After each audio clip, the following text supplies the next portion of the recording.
Good morning. এখন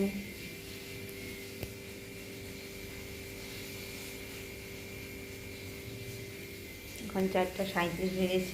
বাড়িটা কীরকম অন্ধকার হয়ে আছে। এখন মন্দিরে এখনো আলো জ্বলছে।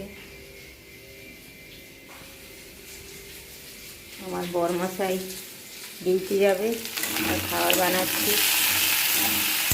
আলুর তরকারি, রুটি হবে। ও এগুলোই নিয়ে যায় বেশি। আলুর তরকারি, রুটি, আলু ভাজা, মুড়ি এগুলোই নিয়ে যায়। আজ পরোটা ভাজছি। ও বললো পরোটা নিয়ে যাবে।